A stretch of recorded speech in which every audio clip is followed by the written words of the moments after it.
स्थायी जो पॉलिसी लागू हो, हमारा जो फ्यूचर है, भविष्य है, वो स्थायी किया जाए। इस योजना में हरियाणा में सब कुछ अच्छा हो रहा है, आसाम में सब कुछ अच्छा हो रहा है, तो राजस्थान में क्यों नहीं अच्छा हो रहा? ठेका प्रथा को बंद करने के लिए धरना प्रदर्शन देते आए हैं, लेकिन हमारी अब तक भी एक भी मांग नहीं मानी गई है। हमें हर साल काम में इंक्रीमेंट किया जाता है, लेकिन सैलरी में किसी प्रकार का कोई इंक्रीमेंट नहीं किया जाता है। डिग्रियां हैं, अनुभव है और अच्छी खासी योग्यता भी है, लेकिन आज भी इन लोगों को यहाँ पर प्रदर्शन के लिए उतरना पड़ा।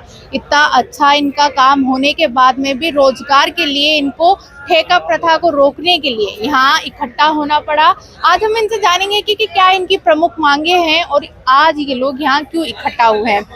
मेरा नाम सुरेंद्र कुमार, मैं पश्चिमी राजस्थान बाड़मेर से आया हूँ। हमें राजकीय विद्यालय कक्षा 9 से 12 तक के बच्चों को उनके हुनर के आधार पर कौशल शिक्षा देते हैं और सत्र 2014-15 से हम लगे हैं। वर्तमान में जो ये शिक्षा है राजस्थान में 16 ट्रेड के अनुसार चल रही है, जिसको अलग अलग जिलों में अलग अलग प्रकार से 21 कंपनियां चला रही है। वर्तमान में इस प्रकार की स्थिति है कि लगातार ये कंपनियां शोषण कर रही है। निवेदन है, शोषण इतना भयंकर प्रकार का है कि न तो समय पे सैलरी देते हैं और न ही किसी प्रकार की कोई बात सुनी जाती है। वर्तमान में ये देखा गया है कि भाई जब कंपनियां चाहे किसी भी योग्य शिक्षक को हटा देती है, तो आज हम राजस्थान के 41 जिलों से यहाँ पर इकट्ठे हुए हैं। सरकार की कानों तक अपन बात रखने के लिए आए हैं। हमारी एक ही मांग है, मुख्य मांग है और सरल मांग है कि स्थायी जो पॉलिसी लागू हो, हमारा जो फ्यूचर है, भविष्य है, वो स्थायी किया जाए, ताकि हम बच्चों को हुनर के आधार पर और अधिक हुनर बनाए जा सके और 2027 विकसित भारत के सपने को साकार किया जा सके। मुझे ये बताइए सर, आप मुझे ये बताइए कि अगर आपकी मांगे नहीं मानी जाती है तो आप आगे कहाँ तक जाएंगे? सर देखिए, हम अगर यदि हमारी मांगे नहीं मानी जाती है तो हम भूख हड़ताल करेंगे और जिस प्रकार दिल्ली में जंतर मंतर में जो देखा होगा आपने, उसी तरीके से हम अपना रास्ता अपनाएंगे। तो आप सरकार से अभी आपने ज्ञापन दिया है या आप आगे क्या करने वाले हैं? सरकार से आशा है कि हमारी मांगे को मानेगी और हम यहाँ आशा अपेक्षा लेकर आए हैं, तो इसी बात से हम वापस कर जाएंगे यदि हमें आश्वासन मिलता है तो। आप मुझे ये भी बताइए कि आप लोग कब से ये सारी है कि ये प्रथा रोकने के लिए टेंडर प्रक्रिया बंद करने के लिए कह रहे हैं और सरकार ने कभी इसके लिए जवाब दिया? हम लगभग 7-8 साल से इसी ठेका प्रथा को बंद करने के लिए धरना प्रदर्शन देते आए हैं, लेकिन हमारी अब तक भी एक भी मांग नहीं मानी गई है। जब भी आते हैं, जब निराशा हाथ में लेके जाते हैं। और आप ये भी कि आप लोग इतने सारे इकट्ठे हुए हैं, आप बता रहे हो कितने सारे जिलों से आए हैं, लेकिन अभी तक सरकार ने आपकी मांगे नहीं मानी है और आप क्या क्या उनकी मांगे रखते हैं और आगे कैसे? हमें देखो, जब भी आते हैं तब आश्वासन मिलता है, लेकिन वो झूठा आश्वासन मिलता है। वो कभी जैसा आश्वासन करते हैं वैसा हमें को रिजल्ट नहीं मिल पाता है। तो अब आप भी समझ सकते हो, यदि बार बार हमें ऐसा झूठा आश्वासन मिलेगा तो आज की युवा लोग फिर जंतर मंतर जैसा माहौल पैदा करने में टाइम नहीं लगाएंगे। यहाँ पे सारे पढ़े लिखे लोग हैं, ऐसा नहीं है कि कोई भी कम पढ़ा लिखा है, उसकी योग्यता कम है, फिर भी आज उन लोगों को इकट्ठा होना पड़ रहा है और ये कह रहे हैं कि हमें परमानेंट कीजिए, ठेके में मत रखिए। तो आप मुझे ये बताइए कब से ठेके में है, कितने में, क्या है? देखो मैडम, मेरा नाम महेश कुमार सरवा है। विगत 2014-15 से ये योजना चल रही है, मोदी जी सरकार की, केंद्र सरकार की। इस योजना में हरियाणा में सब कुछ अच्छा हो रहा है, आसाम में सब कुछ अच्छा हो रहा है, तो राजस्थान में क्यों नहीं अच्छा हो रहा? जबकि दिल्ली के अंदर भी सबको परमानेंट कर दिया है, लेकिन राजस्थान में ऐसा कोई कैडर नहीं बना, ऐसा कोई संगठन नहीं बना, मतलब गवर्नमेंट के डिपार्टमेंट की ओर से, जिससे कि स्थायी इनको किया जा सके। सभी जो वीटी है लगभग 10-11 सालों का एक्सपीरियंस रखते हैं, उनके बावजूद इनको हर 2-3 महीने में एक बार यहाँ आना पड़ता है और 3-4 दिन, 2 दिन, कभी 3 दिन रह के वापस चले जाते हैं वीटी निराश होके, लेकिन इनके लिए कोई भी स्थायी पॉलिसी नहीं बनती है। तो आप स्थायी पॉलिसी या इस ठेका प्रथा को रोकने के लिए क्या कर रहे हो यहाँ पे इकट्ठा होने के लिए? इस पॉलिसी को रोकने के लिए हम सब यहाँ इकट्ठा हुए हैं और राजस्थान सरकार से यही मांग कर रहे हैं कि इस पर आज ही निर्णय ले और डिसीजन इन कैंडिडेट के हित में दे, ताकि ये अपने परिवार को सर्वाइव कर सके। सर आप कहाँ से हैं? मैं करौली से आया हूं। मेरा नाम शुभम सिंगरवाल है, प्रदेश प्रवक्ता हूं वोकेशनल ट्रेनर वेलफेयर एसोसिएशन का। और हमारी मुख्य मांग है स्थायी जॉब पॉलिसी की।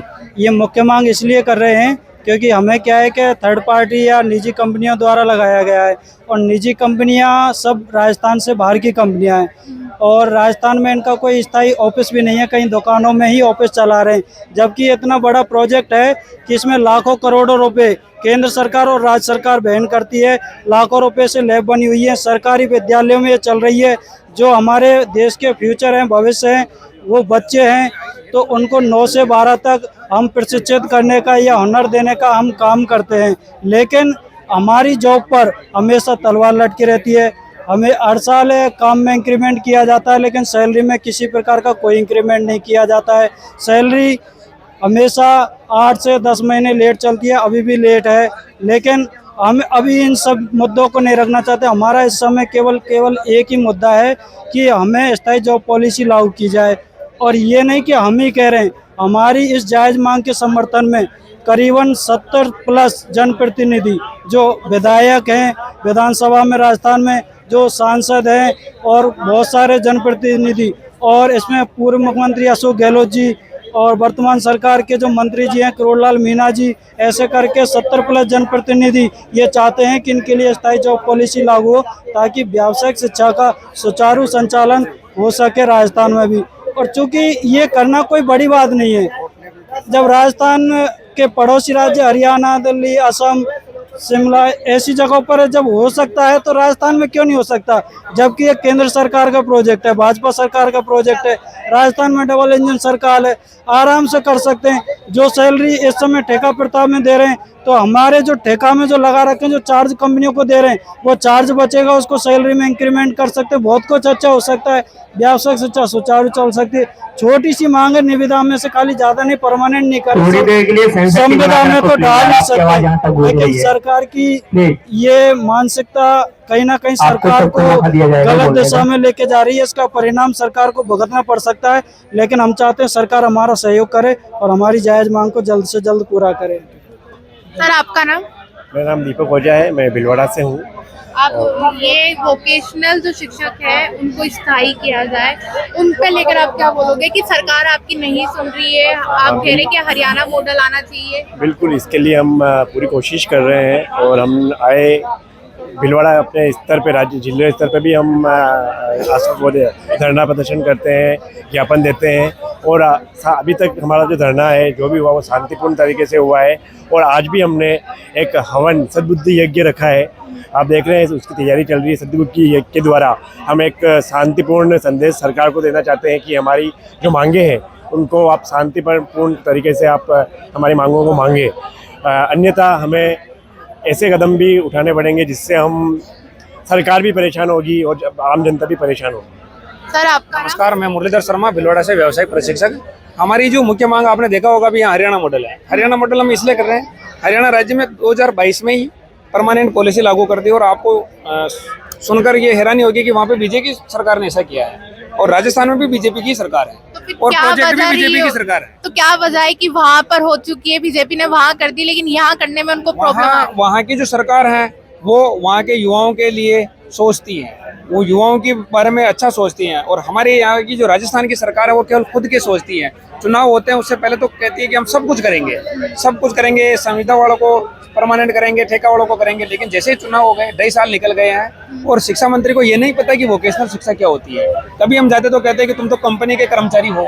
और अभी यहाँ पे जो सवाई माधोपुर में लिवाली स्कूल के अंतर्गत जो घटना हुई, उसमें कहते हैं कि हमारे जो वोकेशनल शिक्षा इसको हमने हटा रहे हैं, जबकि ये ऐसा इसलिए हुआ क्योंकि हमारे पास जॉब सुरक्षा नहीं है। अगर हरियाणा राज्य की तरह हमारी सरकार भी हमारे पक्ष में होती तो आज हमें उस बहन को जो है बेरोजगार नहीं देखना पड़ता। हम आए दिन, अब हमारा 31 जुलाई के बाद हम बेरोजगार हो जाएंगे, तो और आगे मार्च 2027 में जो बहुत सारे हैं उनका टेंडर खत्म हो जाएगा, और 21 कंपनियों को भी इन्होंने ठेका दे रखा है। तो हम चाहते हैं, सरकार से हमारी मांग है कि ये कंपनियों को यहाँ से हटाया जाए, क्योंकि बहुत यहाँ पे भ्रष्टाचार हो रखा है। शिक्षा संकुल के अधिकारी भ्रष्टाचार कर रखा है। शिक्षा संकुल के अधिकारियों को सीबीआई जांच होनी चाहिए, क्योंकि वो स्थायी पॉलिसी के अंतर्गत सबसे बड़ा रोड़ा बने हुए हैं। तो शिक्षा संकुल के अधिकारी मुख्यमंत्री जी को और शिक्षा मंत्री जी को सही की रिपोर्ट नहीं देते हैं, और ना हमारे को सैलरी, बहुत सारे जो विटी हैं ये इनको 8-8, 10-10 महीने की सैलरी नहीं मिलती। बताओ घर परिवार कैसे चलाएं?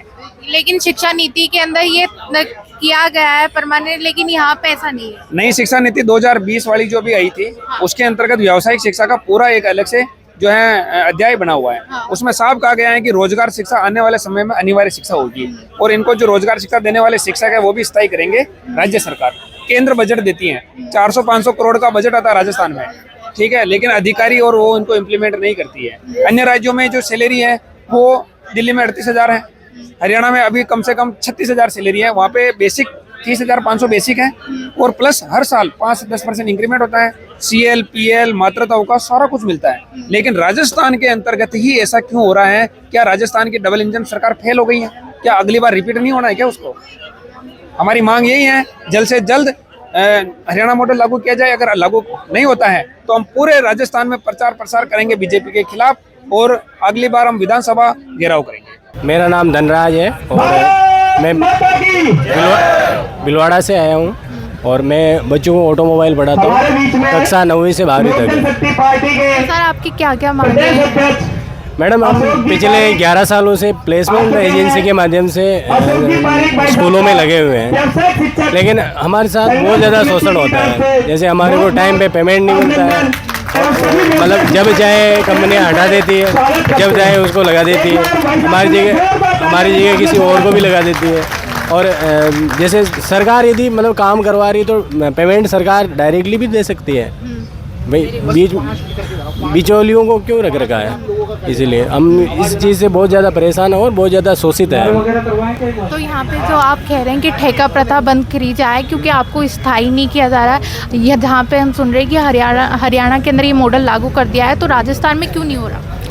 मैडम, वहाँ पे भी बीजेपी की सरकार है, डबल इंजन की सरकार है, तो वहाँ पे ये चीज़ पॉसिबल हो पाई है। और हमें यहाँ पे भी बड़ी उम्मीद है कि भाई राजस्थान में यदि बीजेपी सरकार बनेगी तो यहाँ पे भी अच्छी चीज़ें या अच्छी पॉलिसी लागू होगी। लेकिन अभी तक हमें मतलब कोई परिणाम या कोई अच्छी चीज़, पॉजिटिव चीज़ देखने को नहीं मिली है, तो हम लगातार इस शोषण का शिकार हो रहे हैं। तो इसलिए हमारी सरकार से, हमारा भजनलाल सरकार से स्पेशल निवेदन है हमारा कि हमें शोषण से मुक्ति करें और विद्यालयों में शिक्षा विभाग के अंदर समायोजित करके हमारा शोषण खत्म करें। मैम आपका नाम? ज्योति। आप कहाँ से आए हैं? मैं पाली से हूँ, वैसे तो मैं प्रॉपर अजमेर से हूँ, पर मेरी पोस्टिंग पाली में है। हाँ, तो आप आज यहाँ पे इकट्ठा हुए हैं क्योंकि प्लेसमेंट एजेंसियाँ हैं वो है ना, क्या बोलते हैं, स्थायी नहीं कर रहे हैं। आप लोग ये इतना आपको संघर्ष करते हैं, आप फिर भी आप लोगों को स्थायी क्यों नहीं किया जा रहा? 11-12 सालों से हम अपनी सेवाएं दे रहे हैं गवर्नमेंट को व्यावसायिक शिक्षा के थ्रू, फिर भी हमें स्थायी नहीं किया जा रहा है। क्यों? यही तो हम सरकार से पूछना चाह रहे हैं, क्या कमी कहाँ है? आप लोग हमसे काम करवाते हैं, हम लोग आपको काम करके देते हैं, गवर्नमेंट के काम तक हम लोगों से करवाए जाते हैं, वो भी हम करते हैं। तब आप हमको इतना कैपेबल समझ रहे हो तो फिर आप क्यों नहीं करते हैं? आज हम ओवर एज हो गए हैं, आप कहते हैं गवर्नमेंट की तैयारी करो, गवर्नमेंट कर देगी हमें फिर परमानेंट। अगर हमने गवर्नमेंट की तैयारी करी तो अब हमारे पास एकमात्र तरीके से सहारा यही है। अगर ये भी हमसे छिन जाएगा तो मतलब क्या है? 11-11, 12-12 महीने से हमें सैलरी नहीं दी जाती है, कभी भी मन करता है हमें घर बिठा दिया जाता है टेंडर के नाम पे। अभी भी हमें सिर्फ 1 महीने का टेंडर किया है, फिर हम 30 तारीख के बाद फिर वेट करेंगे, हमारा टेंडर बढ़ेगा, फिर हम स्कूल जाएंगे। तो ये तो हमारा शोषण ही है ना। बस हम तो ये चाहते हैं हमें शोषण से मुक्ति दें और हमें विभाग में शामिल कर ले। बस कितने कितने महीनों का टेंडर होता है? कभी कभी 1 महीने का हो जाता है, कभी 15 दिन का। तो कितना है ये, क्या है पूरा? कभी 3 साल का कर देती है, कभी 1 साल का कर देती है, कभी बिड के नाम पे 3-3 महीने का, कभी 1 महीने का टेंडर बढ़ा देती है। बस जैसी इनकी मर्जी होती है अपने मनमानी ढंग से काम कराते हैं। आपने भजनलाल सरकार के सामने या भजनलाल के वहाँ पर जाकर आपने इनकी मांगे रखी या ज्ञापन दिया उन लोगों को? सर मैं सब कुछ किया हुआ है, ज्ञापन भी दिया हुआ है, बातचीत भी कर रहा है, हमें कोई पॉजिटिव रिजल्ट कहीं से नहीं मिलता है। वरना हमें धरने करने की जरूरत ही नहीं पड़ेगा, सरकार हमारी मांगे सुन ले। बाकी जगहों पर भी तो हो रहा है, हरियाणा में हो रहा है, जम्मू कश्मीर में हो रहा है, सब जगह हो रहा है, सब जगह अच्छी पेमेंट दी जा रही है। यहाँ तक कि जो पेमेंट हमारी होती है वो तक हमारे पास नहीं पहुँचाई जाती है।